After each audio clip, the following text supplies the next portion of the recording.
السلام علیکم everyone, welcome to سبروز اکیڈمی۔ اور آج کا ٹاپک ہے ہمارا مرثیہ نگاروں کا تنقیدی مطالعہ۔ پارٹ 2 ہے سیکشن بی پوئٹری کا۔ تو سب سے پہلے ہم مرزا دبیر اور میر انیس کے تنقیدی مطالعہ دیکھ لیں گے، جیسے کہ مرزا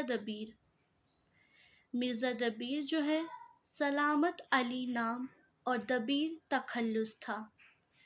9 اگست 1803 میں دہلی میں پیدا ہوئے اور والد کا نام مرزا غلام حسین تھا۔ کم عمری میں والد کے ساتھ لکھنؤ آئے اور یہیں تعلیم و تربیت حاصل کی۔ عربی اور فارسی میں کمال حاصل کیا اور شاعری کا شوق انہیں بچپن سے ہی تھا۔ درس و تدریس اور مباحثے سے بھی دلچسپی تھی انہیں، اور ابتدا میں میر ضمیر کے شاگرد ہوئے، البتہ انہوں نے بہت لگن سے استاد سے بھی آگے نکل گئے، مطلب ان کو بہت شوق تھا تو یہ اپنے استاد سے بھی آگے نکل گئے اور مرثیہ گوئی میں کمال حاصل کر دیا۔ وہ صاحب علم و فضل بھی تھے۔ مرزا دبیر بڑے آدمی تھے، لکھنؤ سے کبھی باہر نہیں گئے، البتہ آزادی کے بعد پہلی لڑائی 1857 کے بعد مرشد آباد اور پٹنہ گئے، جہاں مجلسوں کا انعقاد ہوتا تھا، اور آنکھوں کی بصارت کی کمی کا علاج کرنے کے لیے کلکتہ گئے، پھر واپس لکھنؤ آ گئے۔ مرزا دبیر نے میر انیس کے انتقال کے 3 ماہ اور 1 دن بعد مارچ 1857 میں لکھنؤ میں انتقال کیا اور اپنے مکان میں ہی سپرد خاک کیے گئے، یعنی کہ اپنے ہی مکان میں دفنائے گئے۔ مرزا دبیر کو بچپن ہی سے شاعری کا شوق تھا۔ تھوڑے ہی عرصے میں مرثیہ گوئی میں کمال حاصل کر لیا۔ 12 سال کی عمر میں مرثیہ کہنا شروع کیا۔ ابتدا میں میر ضمیر کی شاگردی اختیار کی، لیکن تھوڑے ہی عرصے میں اس فن کے استاد مانے گئے اور اپنے استاد سے بھی آگے نکل گئے۔ مرزا دبیر نے 11 و 12 برس کی عمر میں ہی اپنے والد کے ساتھ میر مظفر حسین ضمیر کی خدمت میں حاضر ہو کر ان کی شاگردی اختیار کی، اور میر مظفر حسین ضمیر ہی نے مرزا سلامت علی کا تخلص دبیر تجویز فرمایا تھا۔ مرزا دبیر ان کا تخیل بلند تھا۔ ان کی مرثیوں کا مطالعہ کرنے سے ان کے علم و فن کا ثبوت ملتا ہے۔ انیس کے بعد اردو مرثیہ گوئی میں دوسرا مقام جو ہے دبیر کو حاصل ہے، اس لیے ان کے دونوں کا باہم مقابلہ اور موازنہ کیا جاتا ہے۔ یہ بات بھی اکثر کہی جاتی ہے کہ انیس کے کلام میں فصاحت ہے تو دبیر کے کلام میں بلاغت ہے۔ فصاحت و بلاغت کے معنی پر غور کیا جائے تو اندازہ ہوتا ہے کہ یہ بیان کس قدر بے معنی اور لغو ہے۔ انیس اور دبیر اپنے عہد کے بے حد مقبول مرثیہ گو تھے۔ دونوں کے شاگردوں اور پرستاروں کے بڑے گروہ تھے، جن کی آپس میں برابر نوک جھونک رہتی تھی، مگر دونوں گروہوں نے شرافت کا دامن نہ چھوڑا۔ ان کی چشمک نے انشا اور مصحفی کے معرکوں کا رنگ جو ہے وہ کبھی اختیار نہیں کیا، بلکہ ان کی اختلافات میں ایک ادبی شان برقرار رہی۔ شبلی نے ایک کتاب موازنہ انیس و دبیر لکھ کر یہ ثابت کرنے کی کوشش کی کہ انیس دبیر سے بڑے مرثیہ نگار ہیں۔ اس کے خلاف بہت کچھ لکھا گیا، لیکن اصلیت یہ ہے کہ دبیر کے چند خامیوں انہیں انیس کے رتبے تک نہیں پہنچنے دیتے۔ دبیر کی پرگوئی نے ان کے فن کو نقصان پہنچایا۔ انیس کا قلم بھی بہت زرخیز تھا، انہوں نے بھی بہت بڑی تعداد میں مرثیے کہیں۔ ان کے کلام میں ہمواری باقی رہتی ہے اور زیادہ وہیں ان کا عیب نہیں کہی جا سکتی، جبکہ دبیر کے مرثیہ اکثر جگہوں پہ پھیکے پڑ جاتے ہیں۔ دبیر کی عالمیت نے بھی ان کے فن کو نقصان پہنچایا و جا بجا عربی فارسی کی شکیل الفاظ کا استعمال کرتے ہیں۔ یہ دبیر جو ہیں طبیعت کو ناگوار گزرتا ہے، ان کی طبیعت کو جو ہے ناگوار گزرتا ہے۔ صنعتوں کی کثرت بھی دبیر کے مرثیوں کا اثر کم کر دیتی ہے۔ وہ کوشش کر کے زیادہ سے زیادہ صنعتیں استعمال کرتے ہیں اور رعایت لفظی کے بہت زیادہ شوقین ہیں۔ اس سے دبیر کے مرثیوں میں تصنع اور بناوٹ کا رنگ پیدا ہو جاتا ہے۔ کبھی کبھی وہ جزئیات نگاری میں ایسے کھو جاتے ہیں کہ مرثیے کی مجموعی تاثیر میں کمی آ جاتی ہے، اور اہم بات یہ ہے کہ انسانی نفسیات سے واقفیت میں وہ انیس کی ہمسری نہیں کر سکتے۔ انیس نفسیات کے جیسے ماہر ہیں، اردو ادب میں ان کی مثال جو ہے وہ مثال مشکل سے ہی ملے گی۔ انیس کی طرح دبیر بھی مرثیہ پڑھنے میں بڑی مہارت رکھتے ہیں۔ پڑھنے کے دوران ہاتھ یا چشم آبرو کا صرف اتنا ہی اشارہ کرتے ہیں جتنا مناسب ہوتا ہے اور جس سے اثر میں اضافہ ہو جاتا ہے۔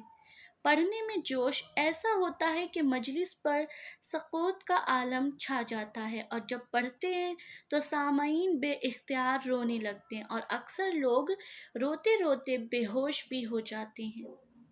تو 1857 میں جب ہندوستان کی حالت غرغو ہوئی تو مجبوراً دبیر نے اپنا وطن چھوڑا اور سکون کی تلاش میں کئی جگہ پہنچے، مگر مصیبتوں میں اضافہ ہی ہوتا گیا اور بڑھاپے میں جوان بیٹے کی موت ہوئی۔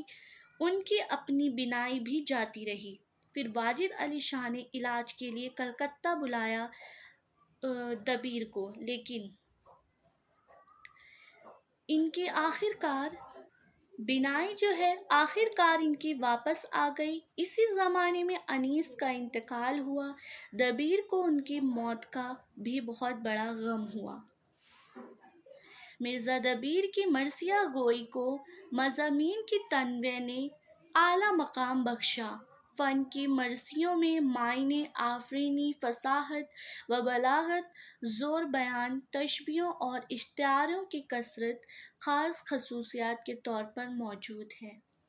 مرزا دبیر کے مراثی میں مدح کے حصوں میں پرشکوہ زبان اور علمی مضامین زبان ملتے ہیں۔ رزم کے حصوں میں زور بیان ہے اور بین کے اظہار میں زبان کی سادگی، سلاست، روانی اور جذبات نگاری سے مرثیہ نہایت پرتاثیر ہو جاتا ہے۔ اچھا جی، تو ابھی تک تو ہم نے دبیر کی تنقیدی مطالعہ دیکھ لیا۔ مرثیے کا نیکسٹ بات کریں گے ہم میر انیس۔ میر بابر علی انیس کا شمار اردو کے عظیم مرثیہ نگاروں میں ہوتا ہے۔ شاعری میں ان کا اصل میدان مرثیہ نگاری ہی ہے۔ میر انیس نے مرثیہ نگاری کو آسمان کی بلندی تک پہنچایا۔ میر انیس کو اردو مرثیہ نگاری کا بادشاہ بھی کہا جاتا ہے، کیونکہ اردو میں ان سے بڑا مرثیہ نگار نہ تو ان سے پہلے کوئی پیدا ہوا اور نہ ہی ان کے بعد۔ میر انیس نے اردو مرثیہ کو ہر طرح سے ترقی کا راستہ دکھایا، چاہے اس کا تعلق موضوع سے ہو یا فن سے۔ دونوں اعتبار سے انہوں نے مرثیہ نگاری کو اتنی بلندی عطا کی کہ کوئی دوسرا مرثیہ نگار ویسا کارنامہ انجام نہ دے سکا، بلکہ ان کے بارے میں یہاں تک بھی کہا گیا ہے کہ انہوں نے مرثیہ نگاری کو ایسا فروغ دیا کہ ترقی کے سارے امکانات بند ہو گئے۔ دیکھا جائے تو میر انیس کو شاعری ورثے میں ملی اور ان کے والد میر خلیق خود ایک مرثیہ نگار تھے۔ یہی نہیں بلکہ میر انیس کے دادا میر حسن، جنہوں نے مثنوی سحر البیان لکھی، ایک عظیم شاعر تھے۔ میر حسن اردو کے سب سے بڑے مثنوی نگار مانے جاتے ہیں۔ ان کا شمار میر انیس پر بھی قائم ہوا اور بچپن میں ہی انہیں شعر و شاعری سے دلچسپی ہوئی اور محض 13 سال کی عمر میں ہی شعر کہنے لگے تھے۔ انہوں نے اپنی شاعری کا آغاز جو ہے وہ غزل گوئی سے کیا تھا، اور ان کے والد میر خلیق نے ان کو سمجھایا تو انہوں نے مرثیہ نگاری میں قدم رکھا، اور پھر مرثیہ نگاری میں انہوں نے ایسی کامیابی حاصل کی کہ ان کے والد جو خود ایک مرثیہ نگار تھے، وہ اور سارے بڑے بڑے مرثیہ نگار ان کے سامنے دھندلے نظر آنے لگے۔ مرثیہ نگاری کی خصوصیات دیکھ لیں گے، بہت ایزی لینگویج میں آپ کو یہ نوٹس پرووائڈ کریں ہیں جس سے آپ کو ایزیلی سمجھ بھی آ جائے۔ میر انیس کی مرثیہ نگاری میں موضوعات، ان کی خصوصیات میں مرثیہ نگاری کے تنقیدی مطالعے میں ان کے موضوعات دیکھ لیں گے۔ میر انیس کی مرثیہ نگاری کی ایک خوبی یہ ہے کہ انہوں نے نئے نئے موضوعات کو مرثیے میں جگہ دی ہے، اس کے دامن کو وسیع کیا ہے، اور ان کے مرثیوں میں انسانی جذبات و احساسات، انسانی نفسیات، زندگی اور موت، جنگ و صلح، فتح اور شکست، محبت و نفرت، سبھی کچھ نظر آتا ہے۔ ساتھ ہی ان کے مرثیوں میں اخلاقی تعلیم، نیکی اور حق گوئی کا بھی درس دیا گیا ہے۔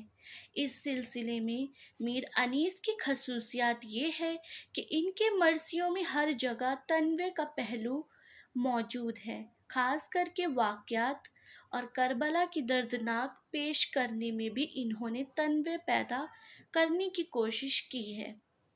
یہی نہیں بلکہ اس انداز سے پیش کیا ہے کہ کوئی دوسرا شاید ہی اب تک ویسا نہ کر سکا ہو، یعنی کہ انہوں نے جیسا مرثیہ پیش کیا ہے شاید ہی کسی نے ویسے مرثیے پیش کیے ہوں۔ نیکسٹ بات کریں گے میر انیس کی مرثیہ نگاری میں کردار نگاری۔ میر انیس نے کردار نگاری میں بھی اپنی مہارت کا ثبوت پیش کیا ہے۔ میر انیس انسانی نفسیات سے گہری واقفیت رکھتے تھے، یہی وجہ ہے کہ کرداروں کے انتخاب میں بھی انہیں کامیابی ملی۔ دیکھا جائے تو ان کے کرداروں میں نیک لوگ بھی ہیں اور برے بھی ہیں۔ میر انیس کے کرداروں میں عورت، مرد، بچے، جوان اور بوڑھے سبھی موجود ہیں۔ میر انیس کی خوبی یہ ہے کہ انہوں نے تمام کرداروں کی نفسیات اور ان کے مزاج کی بہتر عکاسی کی ہے۔ میر انیس کی مرثیہ نگاری میں واقعہ نگاری۔ ان کی واقعہ نگاری دیکھ لیں گے، جیسا کہ میر انیس نے واقعہ نگاری میں بھی اپنی مہارت کا ثبوت پیش کیا ہے۔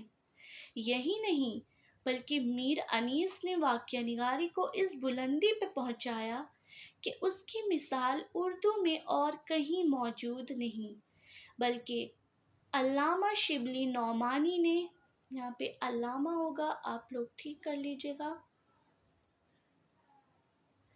علامہ شبلی نعمانی نے یہ بھی کہا ہے کہ فارسی میں بھی اس کی مثال نہیں۔ میر انیس کی خوبی یہ ہے کہ انہوں نے چھوٹی چھوٹی چیزوں کو بھی اپنی نظروں میں رکھا اور واقعات کربلا، شہدائے کربلا اور دیگر جزائیات کو بہت خوبصورتی سے پیش کیا ہے۔ نیکسٹ بات کریں گے میر انیس کے مرثیوں میں منظر نگاری۔ انیس کے مرثیہ نگاری کی ایک خوبی یہ ہے کہ انہوں نے جس بھی واقعہ کو بیان کیا ہے اس کی پوری تصویر کھینچ دی ہے، یعنی انہوں نے منظر نگاری سے بھی کام لیا ہے۔ میر انیس نے جنگ کے تمام مناظر کو اس اشرا سے پیش کیا ہے کہ پڑھ کر ایسا محسوس ہونے لگتا ہے کہ ہمارے سامنے سب کچھ ہو رہا ہے۔ اس کے علاوہ میر انیس نے فطری مناظر کو بھی تصویر کشی کی ہے، یعنی ان کے مرثیوں میں صبح اور شام، رات و دن، سورج، چاند، درخت اور پھول وغیرہ سب کچھ موجود ہے۔ اچھا جی، تو یہ تھا ہمارے مرثیہ نگاروں کا تنقیدی مطالعہ، اس میں میر انیس کی ہم نے خصوصیات بھی دیکھ لی۔ تو یہاں پہ ہمارا پارٹ 2 مکمل ہوتا ہے۔